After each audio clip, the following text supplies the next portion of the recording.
Basically, what I want to do today is show you the different presets that you can use inside of Topaz Adjust Ai. I don't know about you, but sometimes you get a little bit locked up and you're not sure how to take an image into what direction you want it to go into. You're not sure. And so the presets can really help you get there pretty quick. I'm going to show you all about presets today, how you can make your own presets, how you can take an existing preset, and how you can adjust it. And then how you can bring it back into Photoshop and use layer masking and just apply it to the different areas of the image that you want. We're starting out with this image right here, and then I'm going to take it into Luminar 4 and do a quick sky replacement.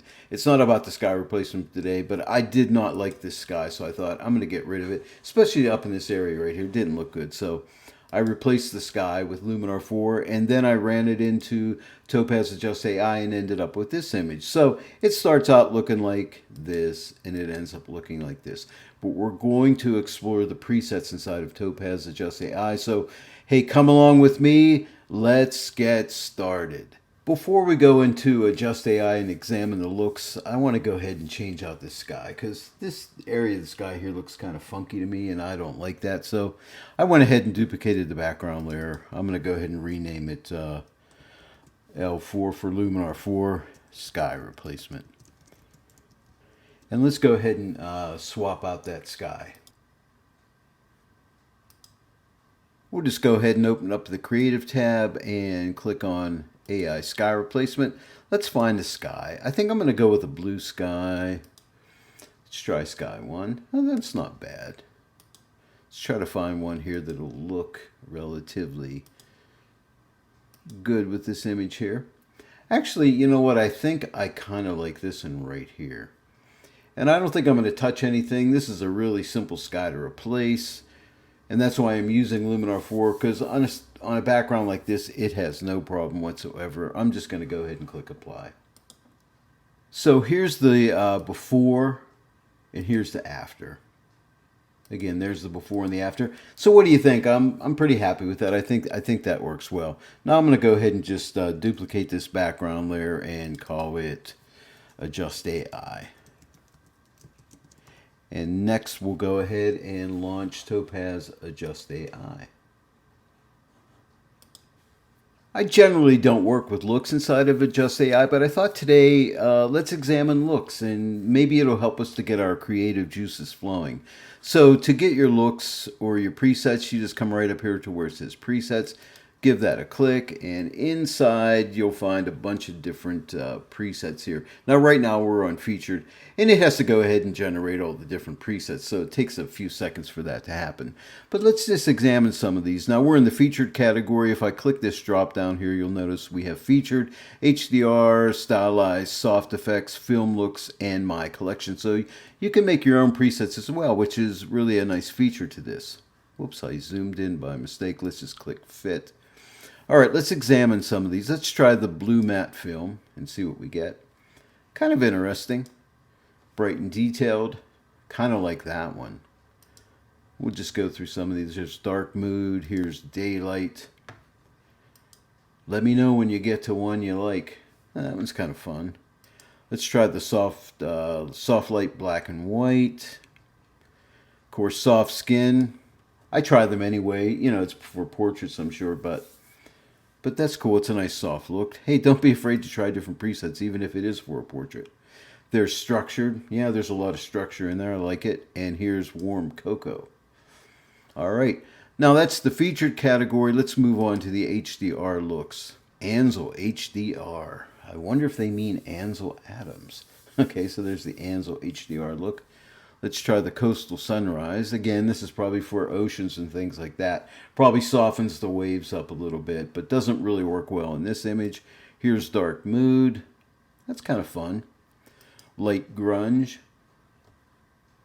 Natural boost. And seafoam. Again, another one for probably the ocean and in the sea and things like that. Water. Sky and water boost. And they're not all going to look good. Like this one I kind of like, but I don't like what's happening in the sky. So what I would probably do with this is probably accept it. And then once it's back in Photoshop, I'd probably mask out the sky. and maybe cut back on the opacity if it was too strong. But hey, these are starting points. Nobody says you have to keep them the way they are. They're stormy. Here is sunset, vivid night. Now don't forget, see this little icon right here? If you click this, that'll take you into the controls, and then you can go and adjust things. So again, it's a starting point, but then you launch off from there. So what I think we're going to do, we're going to keep looking through these. I'll show them all to you. Here's black and white Polaroid, and then we'll try to find one that we like, and we'll alter it a little bit, and then we'll make a preset out of it. Blue moon, cotton candy, daylight. It's kind of nice. Hypercolor. I like what's happening down in the sand. Landscape Pro. New Vintage Fade. Here's River Rocks. And here's Warm Cocoa. I think we already looked at that one because that was in the featured. And let's try the soft effects. Here's the soft black and white. That might have been in the featured. Here's a depth effect. I kind of like that. That's kind of nice. And then if you, let's see, where is it? Here's the original. You can click on the original here, hold that down, or just give it a click, sorry. And there's the original, and there's with the effect. Or what I like to do is just left click my mouse on the canvas and hold it down. There's the before, and there's the after. So I kind of like that one, depth effect. I'll try to remember it. Ink and paper. That's kind of nice. Morning dew. Here's old film. Yeah, it definitely has that old look. Here's Painterly. A lot of the details pulled out of it. Here's petals, okay, for flowers, I'm sure. Soft sepia. That's kind of fun. And soft skin. We've already seen that when it was in featured, I think. And let's try film looks here. Cold and calm. Ethereal. Friendly. That's kind of nice. Here's green glow. I don't think it'll work on this one. No. Idyllic. Now that's an idyllic look right there. Matrix. Hey, the Matrix. And let's go to romantic. Some enchanted evening. Here's Wick. All right. So that's the film looks, and then we have my collections. Now, if I click on my collection, I have one preset that I made before I started this tutorial, and I call it Detailed HDR. So let's click on that. So that's kind of fun right there. I like that. Now, I don't like what's happening in the sky, so probably what I do is remove it from the sky once I got back in Photoshop. I'm torn between two different presets here, and they're in the Stylized collection. And the one was Hypercolor. And I like it. I like what's happening. Mainly I'm looking at the desert, not so much the sky. And the other one was called River Rocks in here, and this one right here. So I think I like the River Rocks. I like the color a little bit better. Again, I don't like what's happening in the sky, but let's go ahead and click on this control icon right here, and that just opens up our controls. And you can see it was a standard Adjust AI setting, and then you have the HDR. So let's click on HDR. It should look a little bit different. Yeah, it looks a lot different actually. Okay, and don't forget you have the strength there. I'm going to go ahead and leave the strength up, because what I'll do is I'll pull the strength back in Photoshop, or the opacity back if I don't like it. And we can go ahead and alter this, and then we'll make a preset out of it. So let's see, maybe what I'll do is, now you notice here under clarity they have the medium pulled back and the high pulled back. I'm going to see what happens if I pull the low back just a little bit. Yeah, maybe just pull the low back a little bit. Maybe I'll pull the micro back just a tiny little bit. I think it's a little too strong. But again, it's a starting, launching off point, right? And then let's look at detail. Have a small detail boost. They pulled back the medium detail, which I think works nice for the sand. Let me just pull that up a little bit. Bring a little bit of that medium detail back in.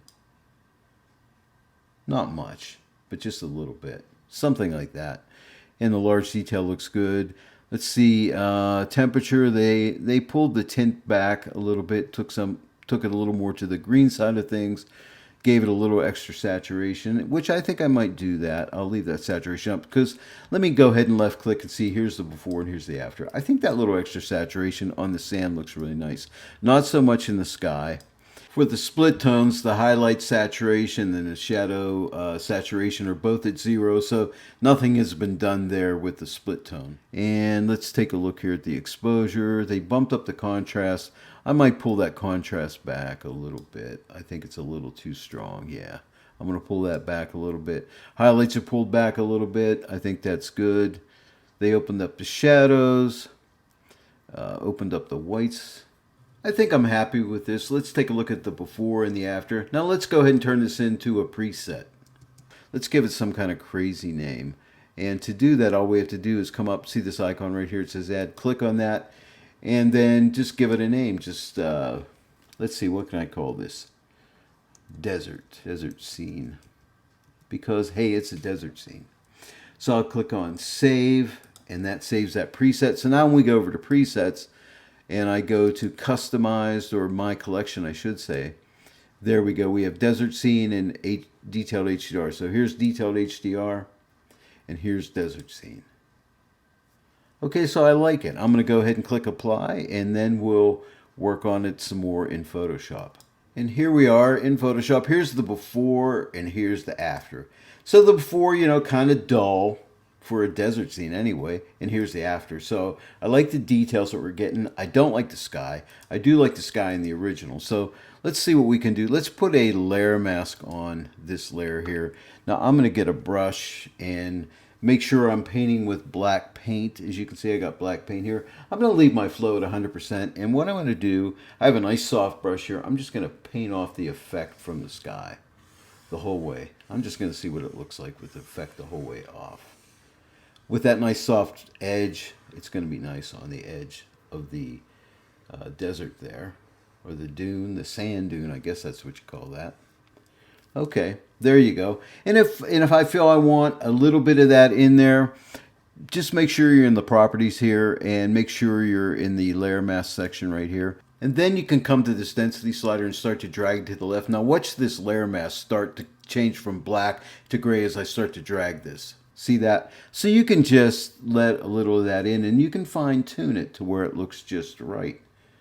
And I'm thinking maybe something like that. Again, here's the before and here's the after. Whenever I bring a new effect back into Photoshop, I always like to come to the opacity and take it the whole way off. If you watch my videos in the past, you know I do this all the time. I highly recommend that you do it. Shut it off and then just build it up slowly. And stop at a point where you think, yeah, this is singing to me, I like it. So you may not want to go the full strength, you may want to just back it off a little bit. You know, like here, maybe like to around a 72. And then click the eye, before and the after. Before and the after. Because I don't know about you, but I have a tendency of overdoing things. And this is a really nice way to protect that from happening. Well, there it is, an exploration into Topaz Adjust Ai and the looks. I'm going to start using them more because, you know, sometimes you get a little stuck in your edits and you're like, how do I want to take this image? And sometimes it's really nice to get a look at some different type of like looks, or they call them presets. All these different software companies call them looks, presets, whatever. I get confused. Forgive me for that. But anyway, these are presets, and it's a good idea to go through them because it might take you into a different direction. And then you can go in there and alter them and then save that as your own preset if you'd like. So it's pretty cool stuff. I hope you enjoyed this video today. If you did, please give it a like and share it with your friends. If you're not yet a subscriber to my channel, please subscribe and click that bell notification icon. Then every time I upload a new tutorial, you will be notified.